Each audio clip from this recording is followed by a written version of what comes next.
Hello everyone, my name is John Flexenhar, and William and myself are going to be talking to you today about stream restoration. We are going to focus on riparian areas for this University of Idaho webinar. I'm going to talk about how LiDAR can be used to help target restoration efforts in these riparian areas. Alright, so riparian areas refer to the vegetation that is adjacent to the stream. And you can see there in the top right photo, it includes vegetation like grasses, sedges, shrubs, and trees.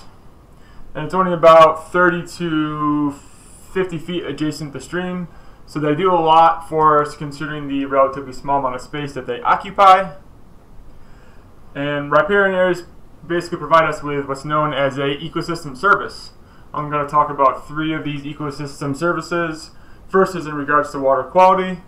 They are known to regulate stream water temperature and the dissolved oxygen holding capacity. They are also known to absorb nutrients and sediment. This is important because high amounts of nutrient and sediment in the stream can be bad for aquatic life, can lead to conditions for algal blooms and eutrophication.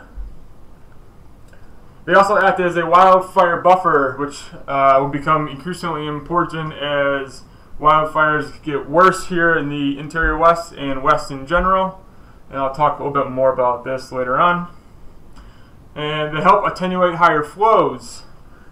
So basically, if a watershed had a flood event and the riparian areas were in a degraded status, they would likely incur more damage than if those riparian areas were in good standing and operating at their full potential. Another point here is regulation. A lot of water quality aspects are regulated by the Clean Water Act and the EPA. Nitrate levels is one example of this. And also endangered species. So here's just one example. The state fish for Colorado, the greenback cutthroat trout, is currently listed under a threatened status. So it's important for natural resource managers to enforce these regulations and manage water quality to protect these endangered species. And just to mention a few threats to riparian areas, unfortunately a lot of these are human related. Over the last 100 years, especially here in Colorado and other states in the interior west and west, have experienced a century of agriculture, grazing practices, roads and logging and mining. A lot of these activities have left many riparian areas in a degraded status. So on the bottom right there is a photo where cattle have grazed all the vegetation on that one bank, so there's not really any riparian area there serving to help protect water quality. And also here in Colorado, over the last 100 years, there's been a lot of population increase, and that especially in the Front Range of Colorado. And with any population increase, you're going to get more development in and around and near riparian areas, which can further degrade their ability to protect water quality. And just to mention wildfire, so wildfire is expected to get worse under changing climate conditions. And although riparian areas may act as a wildfire buffer, if the wildfire regime is changed, if wildfires become more often, they may burn in a riparian area too much. It might burn all of that riparian vegetation. So again, riparian areas cannot function to protect water quality. Why should we use LiDAR to help target restoration locations in riparian areas?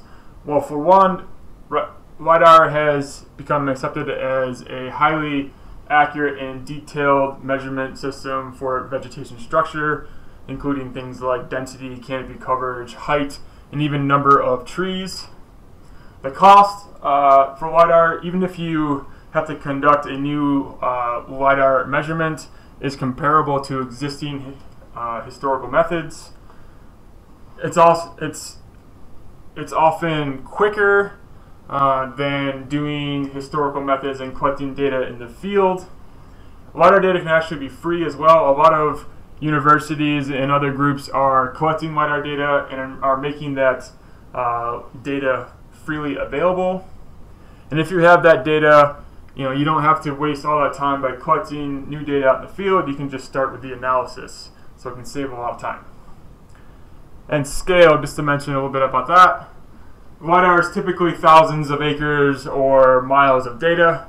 It depends on the area that's covered by the flyover events, whether it's from satellite, plane, or even from the ground. However, it can give you landscape level information, but you can also drill down to more localized information because of the amount of detail that's in that LiDAR data. So just to mention a few tools here. This is mainly for your reference. This is by no means an exhaustive list, but you can see a lot of tools are available for free to help process and analyze LiDAR data. And there's also a lot of development occurring in industry standard tools like E3 ArcGIS.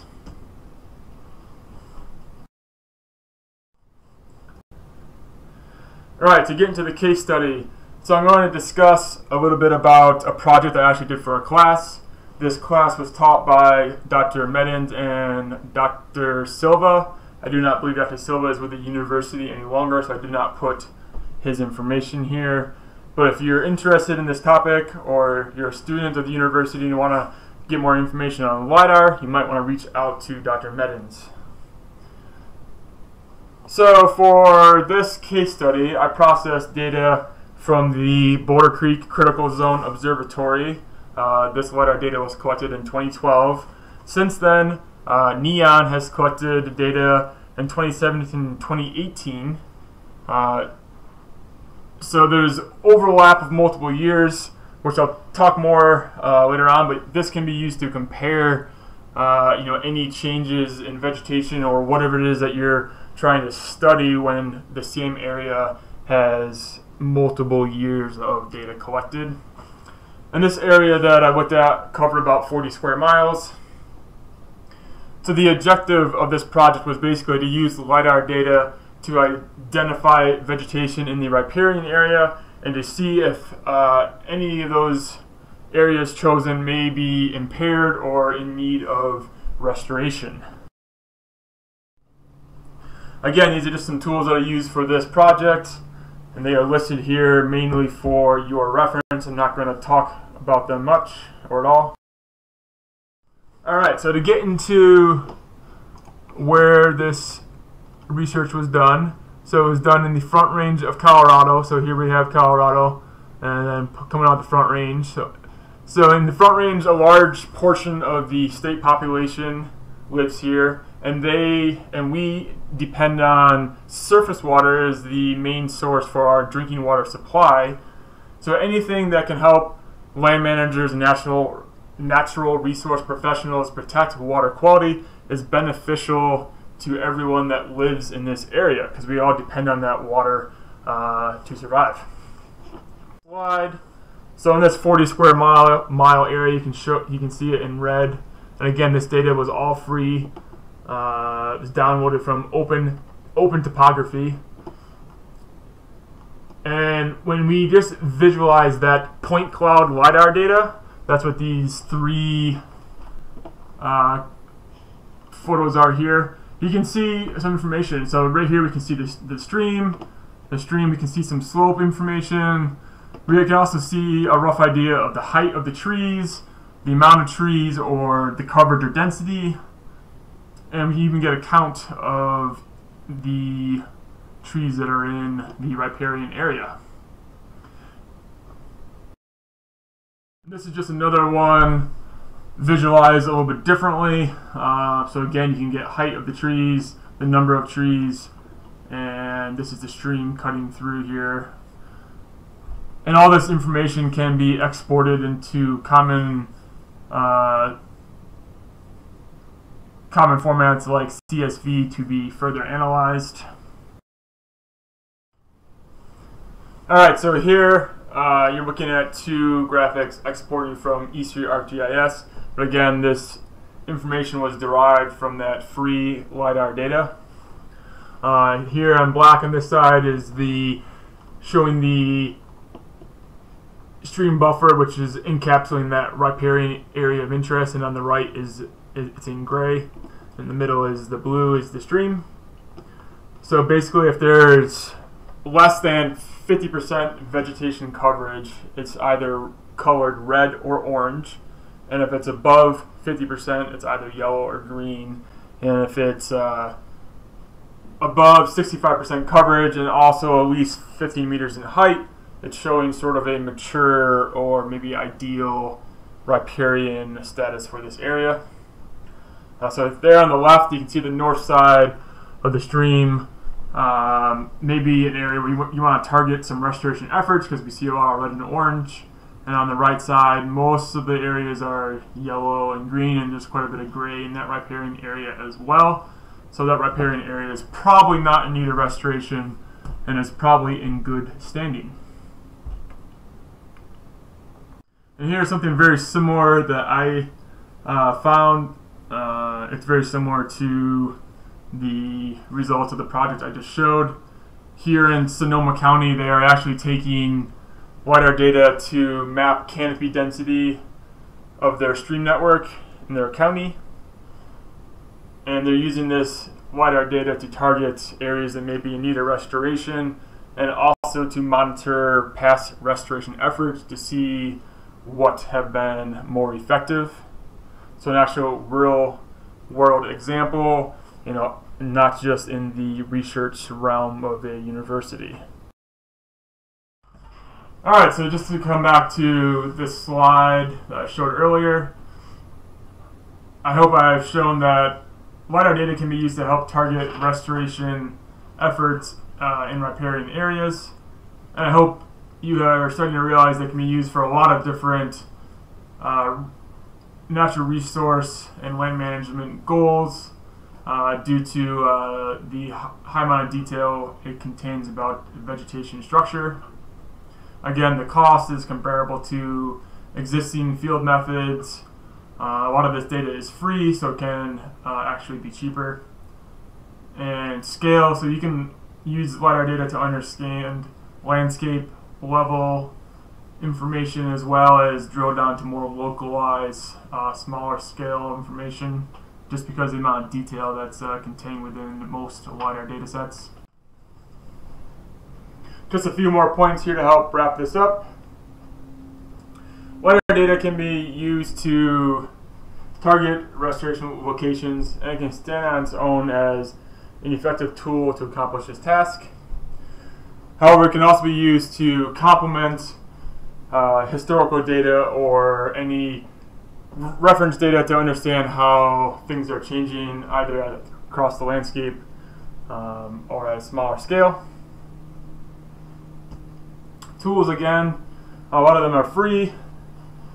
There's also, over the last 5 years or so, there's been a large effort to develop LiDAR analysis in industry standard tools such as E3 ArcGIS. And I think we're going to see more and more standardized methods be developed to help bring LiDAR out of the just research arena and more into the land management and natural resource professionals toolbox. Some notes on climate change. In the interior west and a lot of the west, wildfires are expected to get more severe and more intense, basically worse. And a lot of the natural resource budget is actually spent on fire suppression, and some are starting to suggest a more preemptive strategy where the landscape is restored to a more resilient status, and LiDAR can be used to help accomplish this task. That way, when disturbance events occur, such as wildfire, the impacts are decreased just because the landscape is in a more resilient state before the wildfire occurs. I hope you guys enjoyed learning about LiDAR, and William is going to continue the discussion about stream restoration and riparian areas. Thank you very much.